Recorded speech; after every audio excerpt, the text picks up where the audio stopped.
Happy Hannukah, trendsetters. I'm feeling a bit under the weather. Got a bit of gastro bug going around my home between the kids and everybody. But that's given me a chance to kind of chill and slow down this Sunday. So let's make a video. So wishing you all a happy Hannukah. A victory of light over darkness, of oil, transcendence and permeating life. But let's answer a couple questions and comments from two of my viewers. So Hadassah left a comment questioning, it seems to me, about protein and a vegan diet or vegetarian diet. I think the answer to this question is to either use an app on your phone, like if you've got an iPhone, there's the iHealth app which comes with it, or I really recommend getting Chronometer, which I have. You have to fork up, I think, $5 or so. And Chronometer, you can punch in foods and look at their nutritional value, and then you will see scientifically and imperialistically or imperial evidence, whatever the word is, that actually plant foods have all essential amino acids, and it's really no great deal to get about 50 or so grams of protein, whatever your recommended daily intake is, according to your height, weight, age, etc., through plants, through beans, through grains, through fruits, through vegetables. All of them contain protein. If you're eating sufficient amount of food to get sufficient calories, you should have no issue whatsoever getting protein. It's a myth that you need animal protein over plant protein, and if anything, the cost benefits of animal protein, along with heme iron, increases in rates of serious diseases and cholesterol and all the trans fats that come through animal foods. The risks outweigh the benefits of those proteins. Even though it's a greater concentration of protein, you can get sufficient protein from beans, etc., grains, and fruit and veg. Hey, Raf. So don't worry about that at all. That's a myth, and you can go plant-based, vegan, easily and get your protein needs, and of course work out and be athletically viable and whatever. I think it's American College of Dietetics. They say it's suitable diet for all stages of life, and no dramas there. So look into that. So the answer to that question is to get informed, to be able to show on your phone, hey, look how many grams of protein I get from lentils, look how many grams of protein I get from oats, look how many grams of protein I get from eating a bag of frozen vegetables, 500 grams of frozen vegetables. You know, you're going to be kicking goals and ticking off the protein and all your essential vitamins and minerals. So don't worry about the protein issue. And there's plenty of videos on that. Look on nutritionfacts.org is a great source for that. Now, as for sugar and addiction, that's completely normal. I've been a big fan lately of Dr. Doug Lisle. So you can look him up, Doug, D-O-U-G, and Lisle, L-I-S-L-E. He's a psychologist at the True North Center. And he's a proponent of plant-based diet, veganism. He believes it is one of the best diets on the planet, and it's clearly proven to reverse the effects of heart disease, which is America's #1 killer. And he writes about understanding us human beings through the lens of evolutionary psychology and biology, and understanding that we as human beings grew up in an environment of essentially scarcity. It was, when we were formed, in looking at our ancient ancestors, it would have been very hard to get sufficient calories, and therefore we have a little chip in our brain that comes and tells us when we have something that's sweet, when we have something that's very calorically dense, like refined foods or sugar or animal foods, that we should really get a lot of pleasure out of eating that, and we should go and eat that, because that's going to give us the greatest chances of survival by getting that caloric density. Going to get it sufficient, and because we've grew up in an environment for most of our existence, human existence, with caloric scarcity, not enough calories. People starve to death.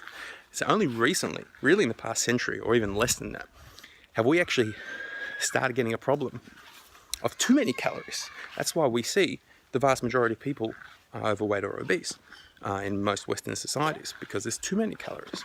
And what he's saying there really is that there's nothing wrong with us if we crave sugar or crave animal foods or crave very dense calorie refined foods. That's what we're designed to do, because we were designed to operate in an environment that's very different environment we have now in most Western countries of drive-through and refined carbohydrates and refined foods like cookies.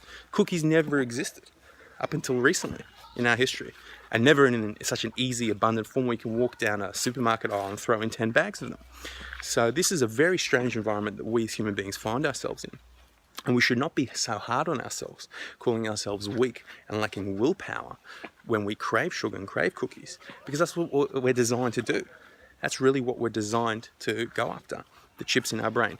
Now, how can we deal with that? We can deal with that by either changing our environment or changing, what's in our home. There's no changing what's going to be at the Kiddush. And no doubt, when you come to the Kiddush at shul, at synagogue on Shabbos morning, you've probably eaten a light breakfast or no breakfast. So you're going to be hungry. So it's a really difficult situation to be in. And the best thing one can do, probably, is to eat a light breakfast, if you hold by that, of healthy food. So you're not ravenously starving at the Kiddush. And you can avoid those high caloric density foods, which are not really good if one's looking to maintain maintain a weight or lose weight. Those are not weight loss things. So I really recommend just getting educated on the subject of caloric density, understanding the issue. Listen to Dr. Doug Lyle's lectures on the pleasure trap. I believe the lecture is How to Lose Weight Without Losing Your Mind. And listen to the lecture by Dr. Jeff Novick, Novick. He's a nutritionist. He talks about caloric density. That really changed my understanding of everything and has really helped me drop over 10 kilos over the past year, just understanding caloric density and understanding what Dr. Doug Lyle terms the pleasure trap and how to move around that and how to get around that. So that'll deal with the sugar addiction. You're a perfectly normal human being who's just functioning according to your normal evolutionary biology and psychology and brain and hunger drives. And when you understand all those things together through Dr. Doug Lyle and Dr. Jeff Novick, you will have a better understanding than probably 95% of the population as to how food works, and you will have an advantage over about 95% of the population in understanding what tools and actions to take to eat a diet which is consistent with our natural history, which is basically a whole food, plant-based diet with little to no refined foods, and ideally little to no animal protein. So that's my answer to Hadassah. So a bit long-winded, but I had to touch all those points. So Dr. Doug Lyle, Dr. Jeff Novick, get onto them. They'll help guide you through that. And protein, get the Chronometer app or some other app and just look at the side of your food that you buy. Even pasta has got protein in it. Even a bag of frozen vegetables has protein in it. Learn to look at how many grams of protein per 100 grams. You'll understand. Of course, it's lower percentage-wise, but if you're eating enough food, you'll get the protein. Now, next we come to Eliran Sobel, the man with the most Israeli name in North America. G'day, mate. So you had a very good point raising about what I was saying about Oneg Shabbat and not needing to eat meat. Now, I just want to clarify that I wasn't making any exegesis or expounding through my own saying this is what it meant, this is what it not meant. I was actually quoting chapter and verse.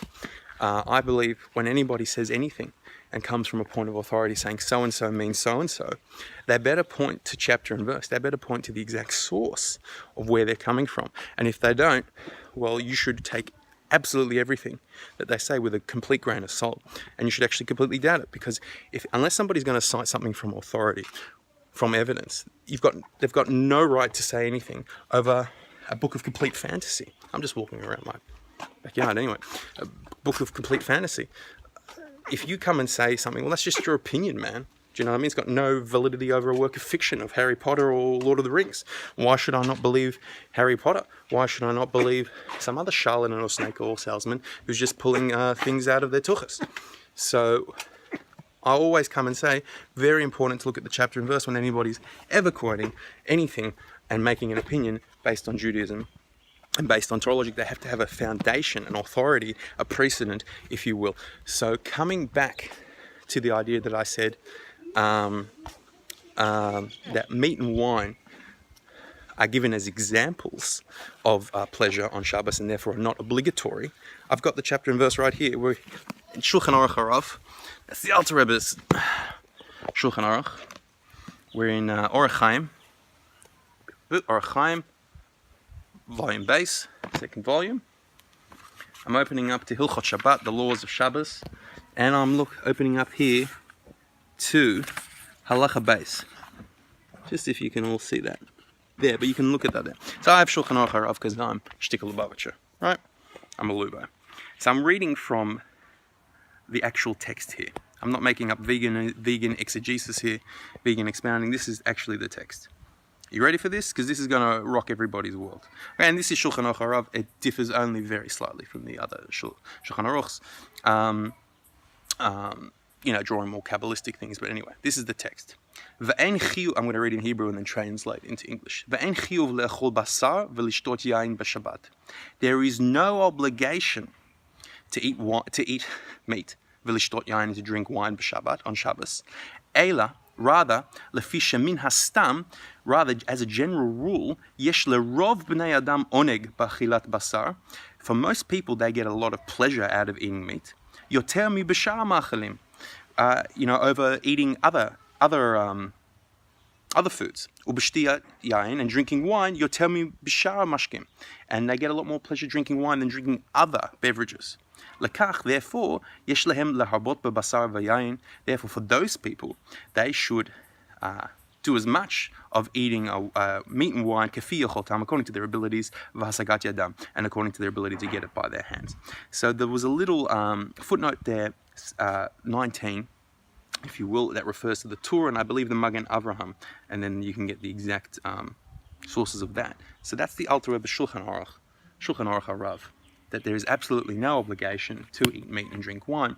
That was just said as a general rule about what people like. That's not what I'm saying. That's what the Shulchan Aruch says. So you can tell that to the next person who tells you you have to eat meat and wine. There's no chiyuv. That's just given as a general rule of what people like. And obviously, if you're vegan and make the health, ethical, and environmental choice to abstain from meat, and if you're a teetotaler or a straight edge or whatever, you don't want to drink wine, or you have an allergic reaction to wine and sulfates, you should probably be drinking vodka and eating tofu, like I do, or whatever you do.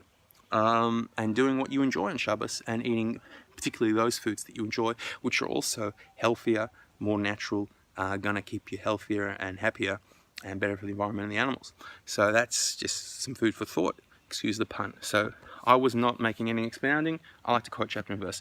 And that's very important. And I've got some guy who wrote a comment on one of my Rambam videos. He's got to quote chapter and verse if he's going to get upset about what I said, what the Rambam says. He's got to go, well, this perek, this halacha, this ois, this little letter, and then differentiate with me. Otherwise, it's just your opinion against my opinion, or your opinion rather against what I'm quoting from the text. It's a quote from the text, and I think every authority who's making any statement in Judaism and any statement in law or in accounting or in any expertise better quote what their source is. They should quote so one can look at it, read it for themselves, and have an informed decision. I think that's the most important thing in life. You raised the issue of egalitarianism and speciesism and all this. Look, I'm not such a progressive. I'm just going to be right out there. So let's talk about speciesism, and then we'll talk about egalitarianism. And we'll talk about my view on these things, memory permitting and battery permitting. This is getting a long video, but these are important things. So speciesism, I agree with to an extent. However, as I discussed in the previous video, looking at the spiritual source of life, there is clearly a stratification. There's clearly almost a caste system, if you will, with human beings being at the pyramid at the top and other life forms and beings being at the bottom. And through that, by what right do I have to step on grass? By what right do I have to quarry a stone to build a home? Because everything's really part of nature and got a life force. So by what right do I have to benefit from it? Now, coming with that, I said there is an inequality. I think I put that in another video, which I haven't uploaded. I think there is an inequality between humans and animals, and that creates the obligation to look after them. It's what's termed in law a fiduciary obligation, fiduciary relationship, where there's an imbalance of power. Animals cannot advocate for themselves, they cannot talk for themselves, they lack a degree of intellect. that we humans have, and which has allowed us to master our environment. And that's what creates the obligation of humans to look after them. And we see that in the Torah. There's many obligations there to look after the animals, to feed them first, to not overwork them, to allow them to eat if we're going to use them to work, and to take care of them very well and not to torture them unnecessarily. Now, coming back to eating, I believe it's unethical purely from the sense of the transport of them, the industrial agriculture. I believe it's unhealthy. And I also, I believe it's not nice to kill an animal. If you can live without needing to kill an animal, that's great. At its purest form, shchita is mandated and allowed in the Torah. Therefore, I cannot come and say shchita inherently is immoral. I just think, given all the science and all the facts and the ethics surrounding the whole equation, net, you're probably better off not doing it morally. So it's not purely a speciesist thing, because I agree that humans and animals are different. Now, a pure subscriber to speciesism would come and say there's no difference between a possum and a human being. And therefore, by their logic, a pure speciesist might come and say, if you have a choice, if there's a child in the road and a possum in the road, and you could have to, avoid one and hit the other, they would say, well, I can't make a decision. I have to flip a coin. It's completely random. They're the same to me. Well, to me, no, you clearly drive over the possum, over the child. And I think anybody who doesn't agree with that is a completely immoral human being, and I would not want them babysitting our children. So that's just my thing on speciesism, that there is a differentiation between human life and animal life, but therein lies the obligation to take care and safeguard animal life. That precisely because there is a difference in the species, and which stems from intellect, and therefore our abilities. So that's my thing on speciesism. Now, on egalitarianism, again, whatever the rabbi is talking about, he better be able to quote chapter and verse. Are there issues that definitely clash with Western society? Yes. There are definitely comments littered throughout Jewish law and thought that definitely could, to an extent, represent thought of the day rather than Ruach HaKodesh, divine wisdom. You could find those, I'm sure, in Maimonides, in Rambam. But I think we have to understand that net, taking the big picture on board, that in Judaism, men and women are fundamentally equal, although they do not have the same obligations. And that is a function of basically the idea that, yes, there is an obligation in the synagogue for certain things to be done. There is also an obligation in the home, in the Jewish home. And biologically speaking, there will be no Jewish people without Jewish women giving birth to children and nursing those children. And that gives a practical element that time-bound mitzvahs, due to the hardships and challenges involved with pregnancy and breastfeeding and being involved with the children, especially in the formative years, the first few months. And anybody who's been through this, like, thank God my wife and I have been through this many times, and please God many times more, we'll see how challenging and demanding it is.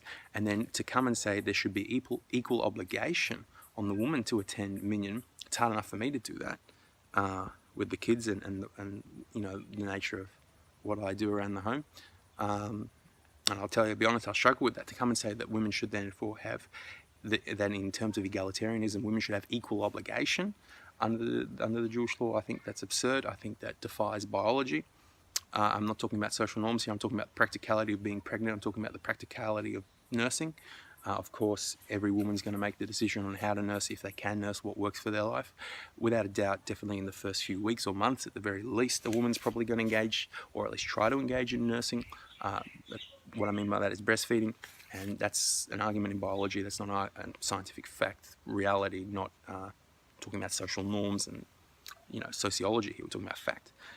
You cannot escape that. So in terms of egalitarianism, I believe that at no point should there be equal obligation on women. If women want to express themselves however they choose, if they want to have their own lulav and etrog, if they want to attend a minyan 3 times a day, by all means, I believe they should not be obligated. I believe they should not have to feel somewhat inadequate by their incredible role and fantastic role in ensuring that there is a continuity of the Jewish people. And to come and minimize that I think, to come and say that, no, in order for a woman to have full spiritual actualization, realization, they have to be exactly the same as a man, actually undermines the spirit of the movement of raising up women. I think we are in a fantastic age right now where we are including women more. There are fantastic learning institutions for women to learn. I think there definitely was a kind of bias against women learning. The Lubavitcher Rebbe was very, and the statements throughout the Talmud that, if whoever teaches a woman, I think Talmud teaches them shtus, and he says the Rebbe said better that shtus than other shtus that's out in the world. And I think there's fantastic authorities and insights coming from women. We have women in ancient times, Buria, Devorah, Esther. All the Yehudis is the hero of Hannukah. I think the raising up of women is actually a fantastic thing. That's a messianic coming to the fruition of Eishes Chayil, Ateres Bala. The woman is the crown of her husband. She actually transcends her husband.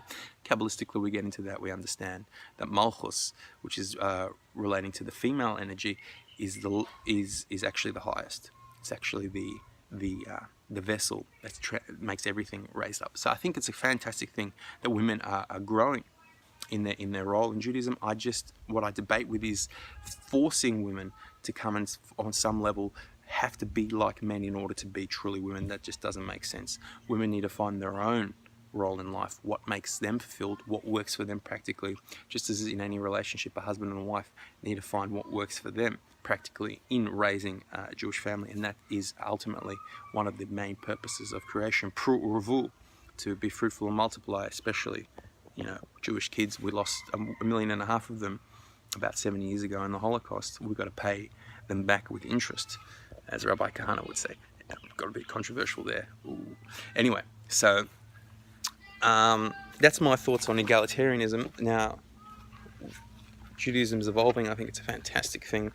I just don't want my daughter and my wife, and please God, I have more daughters, to feel that they, in order to be full proper Jews, need to be just like men. No, they need to do what they're obligated to do, and they also can add anything else that they want to into that equation, and it's got to work for them, it's got to work for their family, and they should not feel hard-pressed to do that. That's my thoughts on egalitarian Judaism. There's always going to be clashes with Judaism and Western ideology.